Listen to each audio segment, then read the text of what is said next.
Satu, upah didasarkan persatuan waktu. Ketentuan ini membuka ruang adanya upah per jam. Ketika upah dibayarkan per jam, maka otomatis upah minimum akan hilang.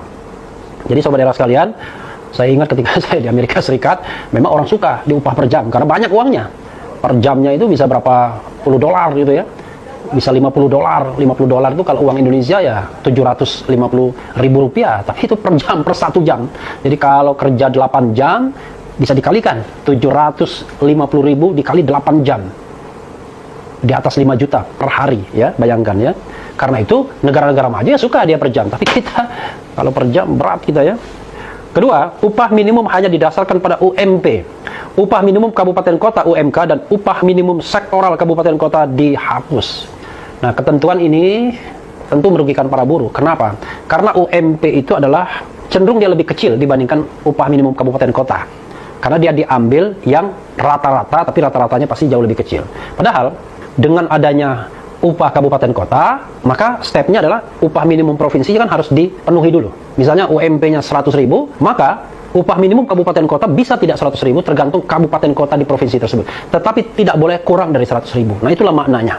Jadi dengan menghilangkan upah kabupaten kota, maka menghilangkan kesempatan buruh pekerja untuk mendapatkan UMP yang lebih besar. Ya, mendapatkan upah yang lebih besar dari UMP. 3. Sanksi pidana bagi pengusaha yang membayar upah di bawah upah minimum dihilangkan. Coba bayangkan ya.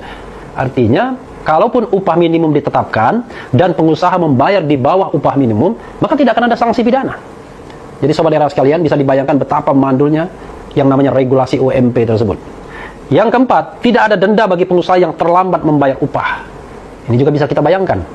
Kalau misalnya nanti maladministrasi atau uangnya tidak ada dan lain sebagainya, maka tidak ada yang namanya keinginan pengusaha untuk membayar upah tepat waktu. Kenapa? Karena tidak ada sanksinya. Berikutnya adalah 5. Pekerja yang di PHK karena mendapatkan surat peringatan ketiga tidak lagi mendapatkan pesangon. Luar biasa ya. Pengusaha dalam hal ini bisa saja mengarang ya kan, untuk memberikan peringatan 1, peringatan 2, peringatan ketiga.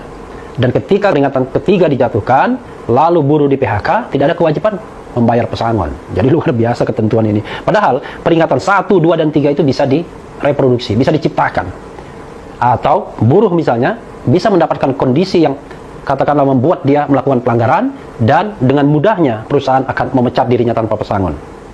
Kemudian yang keenam, masih banyak ya 17 ya. Pekerja yang mengundurkan diri tidak mendapatkan apa-apa. Ini penting juga saudara sekalian. Saya misalnya ya pernah menjadi jurnalis dari tahun 95 sampai tahun 2003. 8 tahun kurang lebih. Tapi di satu media ketika terakhir saya pensiun 2003, itu saya sudah bekerja selama paling tidak 5 tahun. Dan ketika saya mengundurkan diri, saya mendapatkan katakanlah uang pisah. Nah, dengan Omnibus Law ini, uang pisah itu mungkin tidak akan ada lagi. Padahal dulu aja kadang-kadang pengusahanya nakal. Pernah dia mengatakan, kami tidak punya kewajiban apa-apa membayar, kan Anda mengundurkan diri. Buruh yang tidak paham soal itu akan menerima, tapi yang paham akan menuntut uang pisah tersebut. 7. Pekerja yang di PHK karena terjadi perubahan status, penggabungan, peleburan, atau perubahan kepemilikan perusahaan tidak lagi mendapatkan pesangon. Wah, ini luar biasa ini. Jadi kalau caranya untuk mem-PHK tanpa pesangon adalah cukup melakukan integrasi perusahaan. Jadi kalau misalnya ini ada perusahaan, biasanya orang menyebutnya sister company. Kalau dia digabungkan, penggabungan itu, jadi ada merger, ada akuisisi ya, kita tahu bahwa kalau misalnya perusahaan itu merger, bergabung antara satu perusahaan dan perusahaan lainnya, maka ketika buruh atau pekerjanya harus di PHK karena merger atau akuisisi itu, tidak ada kewajiban membayar pesangon. Luar biasa ya. Wajar saja kalau buruh mau mendemo undang-undang Omnibus Law ini. Berikutnya adalah 9. Pekerja yang di PHK karena perusahaan pilot tidak lagi mendapatkan pesangon. Lagi-lagi masalah ya. Karena kita tahu, saudara sekalian, pengusaha atau perusahaan yang pilot itu harus membayar kewajiban terlebih dulu kepada pihak ketiga. Jadi yang jadi persoalan adalah tidak ada kewajiban kepada buruh atau pekerja sebagai pihak ketiga. Jadi yang akan di-entertain barangkali adalah para investor. Mereka yang memiliki piutang terhadap perusahaan yang pilot tersebut. Tapi kewajiban terhadap buruh dan pekerja tidak ada lagi. Jadi itu yang luar biasa juga. Poin 10 berikutnya adalah pekerja yang meninggal dunia kepada ahli warisnya tidak lagi diberikan sejumlah uang sebagai pesangon. Wah, ini sih, kalau ini sih zalim ya. Padahal kita tahu bahwa kematian itu sendiri sudah duka bagi ahli waris, tapi perusahaan tidak memberikan kewajiban pesangon. Yang terjadi adalah ya barangkali nanti terserah perusahaannya, boleh memberikan, boleh tidak. Padahal bisa jadi dia meninggal dunia karena sedang menjalankan tugasnya. Dan ini harus diklarifikasi lagi yang seperti ini ya. Kemudian berikutnya adalah pekerja yang di PHK karena memasuki usia pensiun tidak lagi mendapatkan pesangon. Waduh, lama-lama buruh hanya diperas ya kan. Jadi sobat daerah sekalian begini, kalau kita kaitkan dengan kesejahteraan di negara-negara maju ya, seperti Belanda, negara-negara Skandinavia, mereka memang besar pajak. Jadi seorang buruh, seorang pekerja, itu kadang-kadang penghasilannya itu dipotong 30, 40, 50%, sampai 50%. Di Denmark kalau tidak salah mungkin sampai 60%. Tetapi jangan lupa, uang yang dipotong itu memberikan kesejahteraan kepada buruh dan kepada pekerja ketika mereka pensiun dari perusahaan tersebut. Dan ketika mereka pensiun, mereka jelas penghasilannya per bulan sampai meninggal dunia. Kalau kita bayangkan, ketika di PHK, tidak perlu atau tidak ada pesangon. Nah ini masalah yang luar biasa, ya, sobat daerah sekalian. Berikutnya adalah 13, pekerja yang di PHK karena mengalami sakit berkepanjangan, mengalami cacat akibat kecelakaan kerja ketika di PHK, tidak lagi mendapatkan pesangon. Wah ini zalim sekali ini. Saya kira hanya, ini mohon maaf ya sobat daerah sekalian, kalau kita lihat poin-poin ini hanya iblis saja barangkali yang membuat undang-undang seperti ini ya. Karena ini jelas-jelas sekali sangat tidak memanusiakan pekerja. Bayangkan coba betapa lemahnya posisi pekerja. Jadi saya membaca berdasarkan poin-poin KSPI ini. Kadang-kadang begini, kalau kita membaca undang-undang sobat daerah sekalian, ada yang namanya reading between the lines. Satu pasal seolah-olah nggak ada masalah. Padahal di balik pasal itu ada sejumlah konsekuensi. Dan konsekuensi itulah yang harus diterima pihak yang lemah dalam proses pembentukan undang-undang.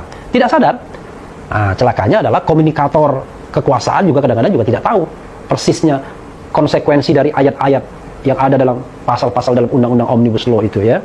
Ini mohon maaf, saya bilang iblis ya. Saya tidak mengajukan, tidak menuduh siapa-siapa, tetapi ketentuan seperti ini luar biasa ya. 15. Membebaskan kerja kontrak di semua jenis pekerjaan. Ini juga bermasalah. Padahal ada putusan MK misalnya yang mengatakan bahwa kalau dia kerja yang terus-menerus, sustainable di perusahaan tersebut, itu tidak boleh dikontrak. Kita tahu bahwa putusan MK itu sendiri kadang-kadang juga tidak diikuti oleh perusahaan. Sebagai contoh misalnya, pegawai lemah, driver, cleaning service misalnya, itu selalu dikontrak. Padahal mereka bekerja tiap hari. Pekerjaan tersebut adalah pekerjaan yang sustainable, setiap saat. Jadi bukan pekerjaan musim-musiman.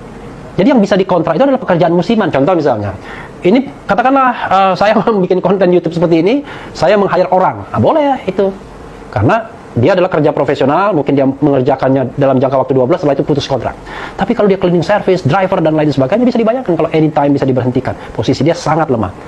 Jadi MK mengatakan, kalau yang bekerja terus-menerus harusnya tidak boleh kontrak. Dan ini Undang-Undang Omnibus Law membebaskan semua pekerja untuk dikontrak. Memang kalau di luar negeri orang lebih suka kontrak, sobat RH sekalian, dibandingkan menjadi pekerja tetap. Why? Ya karena kesejahteraannya jauh lebih baik. Seorang profesional misalnya lebih suka kalau dia dikontrak ketimbang dia menjadi pegawai tetap. Tapi kan kita tidak semua buruh itu namanya skilled labor. Tidak semuanya mereka memiliki kemampuan teknis atau kemampuan manajerial yang membuat mereka punya daya tawar. Sebagian besar pekerja justru hanya mengandalkan kemampuan-kemampuan yang barangkali tidak sophisticated, yang rata-rata saja, yang bisa digantikan oleh pekerja lain kalau dia tidak melakukannya. Jadi posisi itu sangat lemah. Itulah sebabnya kenapa negara harus melindungi hal-hal seperti itu. Nah, kalau negara justru tidak melindunginya, bagaimana kita mau mewujudkan kemerdekaan atau janji kemerdekaan untuk melindungi segenap bangsa ya, sobat era sekalian. Berikutnya adalah outsourcing bebas dipergunakan di semua jenis pekerjaan dan tidak ada batas waktu. Luar biasa ya. Kalau saya pengusaha ya saya pasti senang, saya bisa meng-outsource semuanya. Tapi kan masalahnya adalah kita negara yang belum mencapai level negara yang maju dengan antara supply and demand-nya seimbang. Kita masih banyak demand-nya, supply pekerjaannya masih sedikit. Apalagi COVID-19 ini. Jadi ini ketentuan yang luar biasa juga. 17 ya, the last but not least. Kewajiban TKA untuk memahami budaya Indonesia hilang. Dengan demikian TKA tidak diwajibkan bisa berbahasa Indonesia. Ini jangan-jangan ada sponsor asing juga ya. Sponsor dari China mungkin, jangan-jangan ya. Karena kalau mereka suruh belajar bahasa Indonesia dulu, mungkin sulit ya, karena aksaranya berbeda. Karena itulah kemudian shortcut. Tidak perlu mereka belajar bahasa Indonesia, tidak perlu punya kemampuan minimum berkomunikasi. Yang penting kan sekarang kan ada translator ya, tinggal bawa HP saja ya. Padahal kan HP tidak bisa menggantikan fungsi hati. Jadi berkomunikasi itu tidak hanya soal mengerti bahasa, tapi juga bagaimana pekerja tersebut bisa menjadi bagian dari komunitas kalau dia harus bekerja di sebuah tempat dimanapun wilayah Indonesia. Minimal harus bisa berbahasa Indonesia sebagai bahasa persatuan.